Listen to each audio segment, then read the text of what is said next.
ఒక రకమైన కథలు బాగా వెళ్తూ ఉంటాయని అప్పుడప్పుడు అలా వినిపిస్తుంది. ఫర్ ఎగ్జాంపుల్ ఈ టైంలో తీసుకుంటే గనక ఫ్రీడమ్ ఫైటర్ల కథలో లేకపోతే కొంచెం ఆహ్, పాత రాజుల కథలో చూసుకుంటే బాలీవుడ్ వాళ్ళకి వర్కౌట్ అవుతున్నట్టు.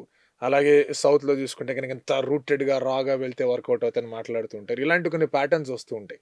అవి నిజంగా ప్యాటర్న్స్ జస్ట్ ఒక ట్రెండ్. ఆ కొన్ని రోజులుగా నడిచేది ఒకటి వెళ్ళిపోతుంది. ఆ తర్వాత చూసుకోవడమే. ఎప్పుడు ఇప్పుడు మనకి ఫ్యాక్షన్ కథలు వచ్చినప్పుడు అవును. వరుసగా అందరు హీరోలు ఒక అదే రౌండ్. అదే చేశారు. ఈడియట్ రాగానే ఈడియట్ క్యారెక్టరే పోలీస్ స్టేషన్లో ఎలా ఉంటాడు, కాలేజీలో ఎలా ఉంటాడు, డాక్టర్ మెడిసిన్లో ఎలా అవును. ఉంటాడు, వరల్డ్ మారి మారి వచ్చి ఒకే క్యారెక్టర్. వాడు మాఫియాలో ఎలా ఉంటాడు, రౌడీ అవును. షీటర్గా ఎలా ఉంటాడు అని క్యారెక్టరైజేషన్ సేమ్. సో అదొక ట్రెండ్. అది కొన్నిసార్లు ట్రెండ్ పే చేస్తుంది, కొన్నిసార్లు ఒకటి సక్సెస్ అయిన తర్వాత మళ్ళీ అలా తీస్తే పోతుంది. కరెక్ట్. ఇప్పుడు ఈవెన్ కే విశ్వనాథ్ గారి సినిమాలు కూడా శంకరాభరణం వచ్చిన దగ్గర నుంచి ఒక ట్రెండ్. అవును. అంటే ఈ క్లాసికల్ సాంగ్స్కి, డాన్స్కి, ఇండియన్ కర్ణాటిక్ క్లాసికల్ మ్యూజిక్కి, డాన్స్ పెర్ఫార్మెన్సెస్కి కమర్షియల్ మార్కెట్ ఉంది అని చెప్పాడు ఆయన. చెప్పండి. అది అప్పుడు అందరూ ఫాలో చేశారు, మళ్ళీ వదిలేశారు. ఆ టైంలో వేరే వేరే డైరెక్టర్లు కూడా తీశారు అదే బ్యాక్డ్రాప్లో, కొన్ని సక్సెస్ అయ్యాయి, కొన్ని ఎండ్ ఆఫ్ ది డే అది ట్రెండా లేకపోతే మనం ఓన్గా క్రియేట్ చేసామా, మనం చూస్తున్నంతసేపు ఎంగేజింగ్గా చెప్పామా లేదా, ఏ స్క్రీన్ ప్లే ఫార్మాట్లోకి. అంతే. నేను ఒక థ్రిల్లర్ స్క్రీన్ ప్లేలో లవ్ స్టోరీ చేస్తే ఎక్కదు, ఎందుకంటే ఇది మొత్తం ఫీలింగ్స్తో ఉంటుంది, ఇది సస్పెన్స్తో ఉంటుంది. ఉంటుంది. సో నేను ఏ కథకి ఏం స్క్రీన్ ప్లే చేస్తున్నాను అన్నది ఆ జానరాకి న్యాయం చేస్తుంది. రైట్. రైట్. విశ్వనాథ్ గారి గురించి చెప్పారు. ఆయన నిన్ననే ఆయన బర్త్ యానివర్సరీ కూడా విశ్వనాథ్ గారిది. ఆయన అద్భుతమైన రీతిలో ఇందాక మీరన్నట్టుగానే చాలా చాలా క్లియర్‌గా చెప్పారు ఆయన గురించి. ఇటువంటి ఒక ఫిల్మ్స్‌కి కూడా ఒక కమర్షియల్ మార్కెట్ ఉంది అని చెప్పేసి ప్రూవ్ చెప్పడం చేశాడు ఆయన. అద్భుతమైన అది రీతిలో. మొదట చేసిన వాడిది రిస్క్, వాళ్ళే లెజెండ్స్ అవుతారు. అది that was my next question. ఇప్పుడు ట్రెండ్ కనిపిస్తూ ఉంటుంది గానీ, ట్రెండ్ క్రియేట్ చేసేవాళ్ళు ఫస్ట్ చేయటం చాలా కష్టం, ఒప్పించాలి. ఎందుకంటే ఇప్పుడు నేను శంకరాభరణం తీయటం ఈజీ, శంకరాభరణం ఆడింది కదండి అని చెప్పొచ్చు. శంకరాభరణం తీయటం కష్టం, ముందు ఇక ఆడిందని చెప్పడం ఏం లేదు. అది అదే బిగ్ ఛాలెంజ్ అవుతుంది. అండ్ ప్రాబ్లీ ఆ సినిమాకి అవార్డు, రివార్డు 2 వస్తాయి. ఒకవేళ బాగా ఆడిందంటే. రెవెన్యూ అండ్ రెస్పెక్ట్ కలిసి వస్తాయి కాబట్టి ఆ కష్టం వాళ్ళు పడ్డారు, నిర్మాత Right. దర్శకులు పడ్డారు. రైట్. ఏడిది నాగేశ్వరరావు గారిది తక్కువ కష్టం కాదు, ఎందుకంటే ముందు సినిమా ఇప్పుడు సమరసింహారెడ్డి ఆడాక నరసింహనాయుడు తీయొచ్చు. సమరసింహారెడ్డి ఆడకపోతే ఆది లేదు, నరసింహనాయుడు లేదు, ఏమీ ఇంద్రా లేవు, లేదు, చాలా ఆ లేవు, జోనర్లో చాలా సినిమాలు లేవు. అది ఆడుతుందని గట్ ఫీలింగ్తో తీయటం కష్టం, అది చాలా కష్టం.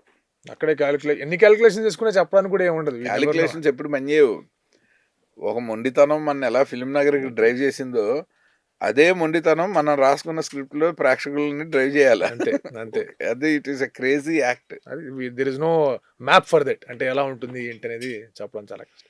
వన్ మోర్ థింగ్ ఏంటంటే సార్, ఇన్ని ఏళ్ల తెలుగు చలనచిత్ర పరిశ్రమలో నేషనల్ అవార్డ్ అనేది 2 అంటే యాక్టర్‌కి, ఒకటి జూరీ అవార్డ్ అన్నమయ్యకి నాగార్జున గారికి రావడం, ఇంకోటి పుష్పకి అల్లు అర్జున్ గారికి రావడం. 2 అవార్డులు వచ్చేయంటి అని చెప్పేసి కూడా ఒక క్రిటిసిజం లాగా మాట్లాడుతున్నారు. అంటే మన వాళ్ళకి సరిగ్గా ప్రొజెక్ట్ చేసుకోవడం రాదా, మన మీద చిన్న చూపా, అట్లాంటి నిజంగా ఏమైనా ఉంటుందా సార్ నేషనల్ అవార్డ్స్? నాకు తెలియదు, నేను ఉన్నప్పుడు వచ్చాయి కాబట్టి నాకు తెలియదు.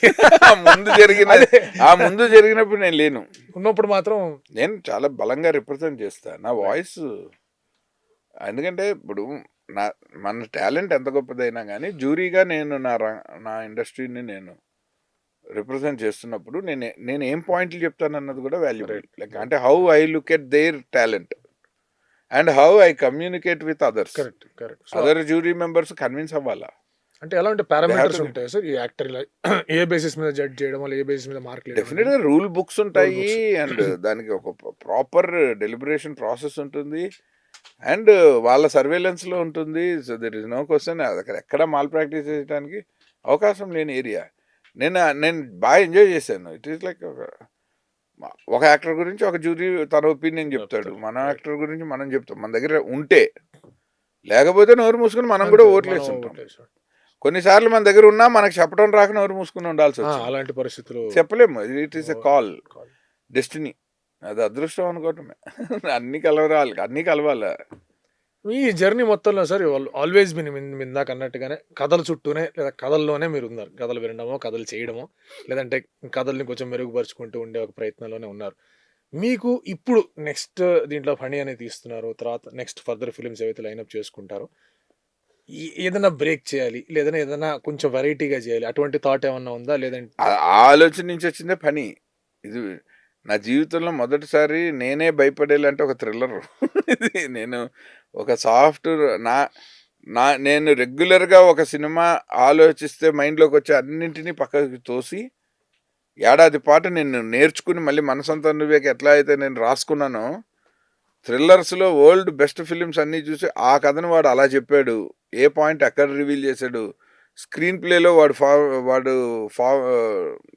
తీసుకున్న నామ్స్ ఏంటి, రివీలింగ్ ఎలిమెంట్లు ఏంటి, సస్టైనింగ్ ఇంట్రెస్ట్లు ఏంటి అని నోట్సులు రాసుకుని చేశాను. ఓటీటీలోను సినిమా రెండిటికి నోట్సులు సెపరేట్, రెండిటికి స్క్రీన్ ప్లే చాలా డిఫరెన్స్ ఉంది. చాలామంది ఇది ఫాలో కారు. OTT audience are way different from theatre audience. So ఆ స్క్రీన్ ప్లే వేరు, ఈ స్క్రీన్ ప్లే వేరు. సో నేను వాటిని స్ట్రైక్ చేసి ఏ ఫార్మాట్లోకి వెళ్ళినా ఇది ఇంట్రెస్టింగ్గా ఉండటానికి ఈ కథని నేను ఎలా చెప్తానని చెప్పి రైటర్ పద్మావతి మల్లాది గారితో కూర్చుని, నాకు ప్రొడక్షన్ నుంచి మా సిస్టర్ బావగారు మీనాక్షి అనిపిండి, శాస్త్రి అనిపిండి పెద్ద సపోర్టు. ప్రొడ్యూసర్లుగా ఫస్ట్ టైం అయినా కానీ చాలా ఎఫిషియంట్ ప్రొడ్యూసర్ లాగా వాళ్ళు ట్రీట్ చేశారు ఈ సినిమాని. అందుకని it became so special for me, especially family నుంచి వస్తున్నారు.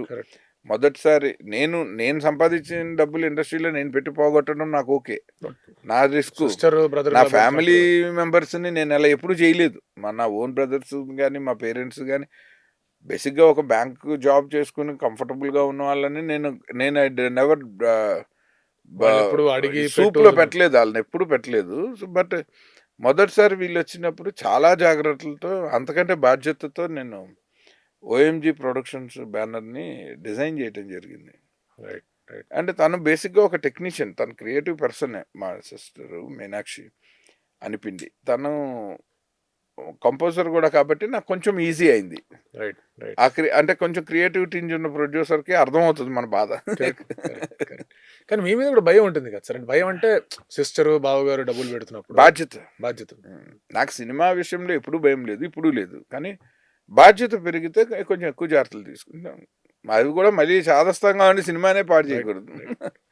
సార్ ఫైనలీ సార్, మీరు ఇంత జర్నీలో ఎవరన్నా బాగా మిస్ అవుతున్నారు, ఇప్పుడు మన మధ్య లేని వాళ్ళు ఎవరన్నా బాగా మిస్ అవుతున్నారంటే ఏం చెప్తారు? అంటే చాలా మంది, బాలసుబ్రహ్మణ్యం గారు, వేటూరు సుందరరామూర్తి గారు, సీతారాం శాస్త్రి గారు, మరీ విశ్వనాథ్ గారు. అసలు ఆయనతోటి లాస్ట్ కపుల్ ఆఫ్ ఇయర్స్లో ఆయన సినిమాలు ఆయనతో వాళ్ళ ఇంట్లో చూసేవాళ్ళం.